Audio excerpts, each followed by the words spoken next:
गलीली से जेरूसलेम जाने के लिए वो अपने आप को ये शिष्यों को बोलते हैं एक डोंकी डोंकी को क्या बोलते हैं हिंदी में?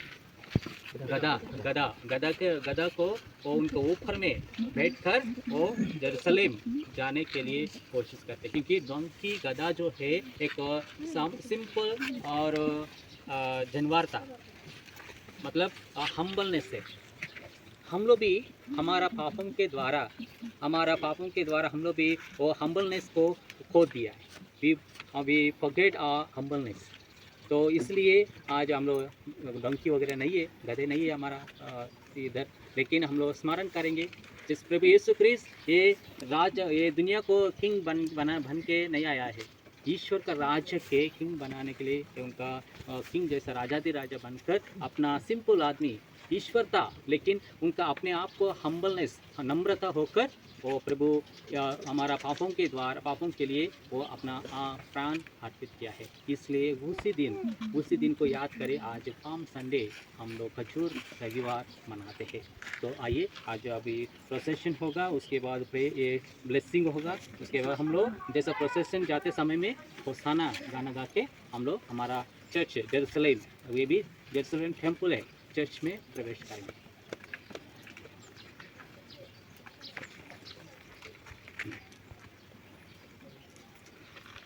Hosanna to the Son of David, blessed is he who comes in the name of the Lord, the King of Israel, Hosanna in the highest. My dear brothers and sisters, since the beginning of Lent until now, we have prepared our hearts by penance and charitable works. Today, we gather together to herald with the whole church the beginning of the celebration of our Lord's Paschal mystery, that is to say, of his passion and resurrection. For it was to accomplish this mystery that he entered his own city of Jerusalem. Therefore, with all faith and devotion, let us commemorate the Lord's entry into the city of our salvation, following his footsteps, so that, being made by his grace partakers of the cross, we may have a share also in his resurrection and in his life. Let us pray. Almighty, our living God, sanctify these branches, in the name of the Father and of the Son and of the Holy Spirit, with your blessing, that we who follow Christ, the King in exaltation, may reach the eternal Jerusalem through him, who lives and reigns forever and ever. Amen.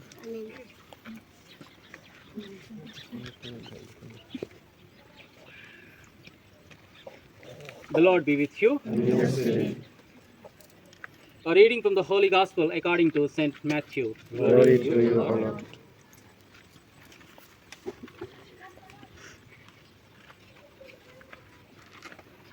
Jesus went on ahead, going up to Jerusalem. When he drew near to Bethsaida and Bethany, at the mount that is called Olive, he sent two of his disciples, saying, Go into the village opposite, where on entering you will find a cloth tied, on which no one has ever yet sat, untie it and bring it there. If anyone asks for you, Why are you untying it? You shall say this, The Lord has need of it. And so those who were sent went away and found it as he told them. And as they were untying the cloth or donkey, its honor, and said to them, Why are you untying the donkey? And they said, The Lord has needs of it. And they brought it to Jesus, and throwing their garments on the donkey, they set Jesus upon it. And as he rode alone, they spread their garments on the road, as he was now drawing near, at the desert of the Mount of Olives. And the whole multitude of the disciples began to rejoice and praise God with a loud voice for all the mighty works that they had seen, saying, Blessed is the King who comes in the name of the Lord, peace in heaven and glory in the highest. And some of the Pharisees in the multitude said to him, Teacher, rebuke your disciples. He answered, I tell you, if these were silent, the very stones would cry out. The gospel of the Lord. Lord Jesus Christ. तो आज जैसे मैं बच्चे दो बच्चे इधर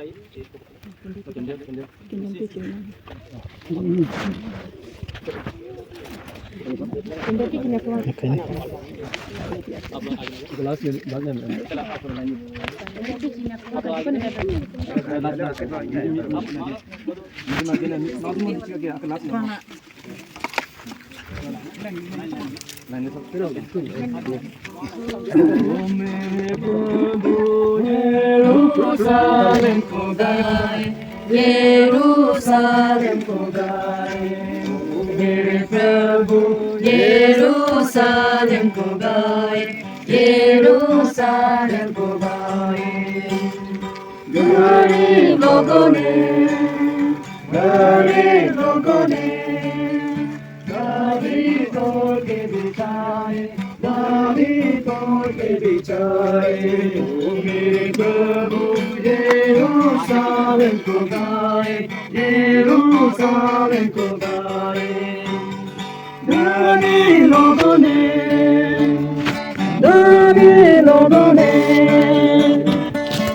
प्रेम में बिछाए, प्रेम में बिछाए, मेरे प्रभु यरूशलेम को गाए, यरूशलेम को गाए। आगे पीछे चलो ने जय जय उनके पुकारे, जय जय उनके पुकारे, ओ मेरे प्रभु यरूशलेम को गाए, यरूशलेम को गाए, ओ मेरे प्रभु यरूशलेम को गाए, यरूशलेम को गाए। गरीब लोगों ने दाढ़ी तोड़ के बिछाए, दाढ़ी तोड़ के बिछाए, ओ मेरे प्रभु यरूशलेम को गाए, यरूशलेम को गाए। गरीब लोगों ने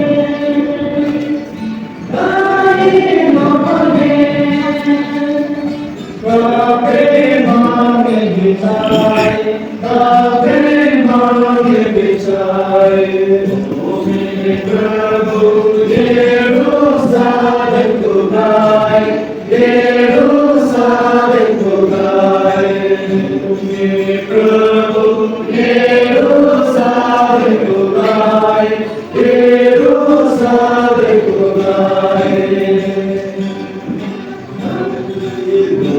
उसने यीशु को हेरोद के पास भेजा और भी उन दिनों यरूशलेम में था।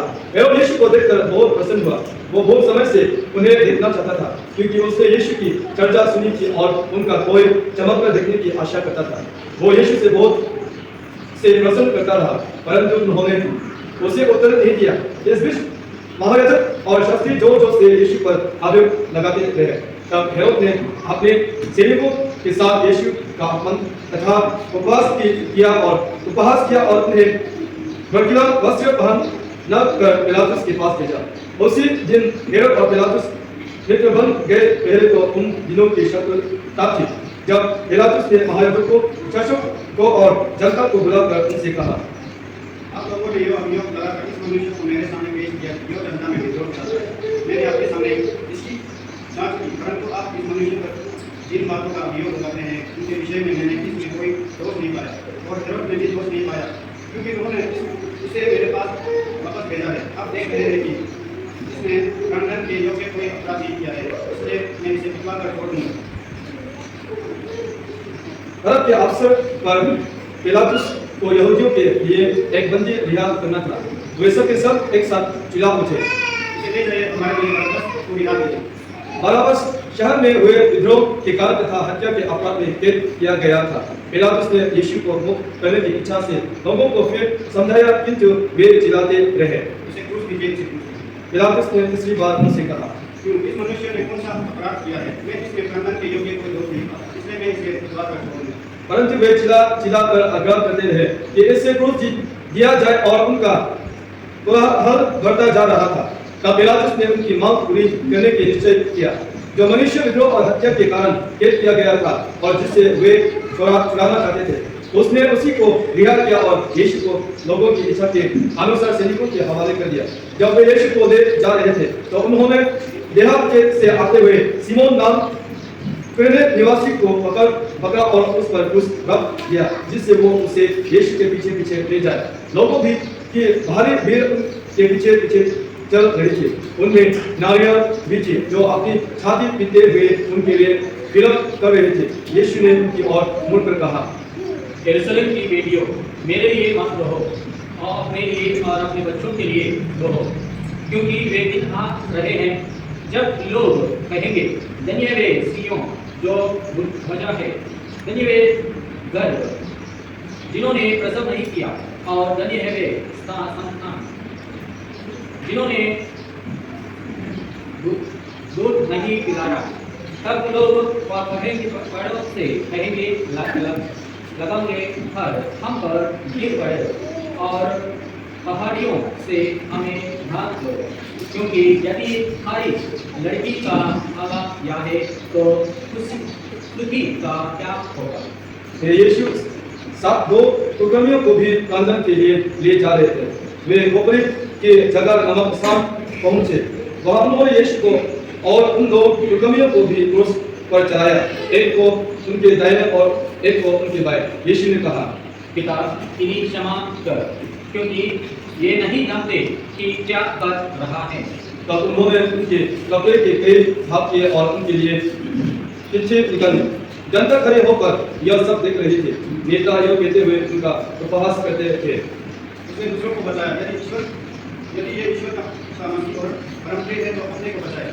सैनिकों ने भी उनका उपहास किया। वे पास आकर उन्हें कच्ची अंगुरी देते हुए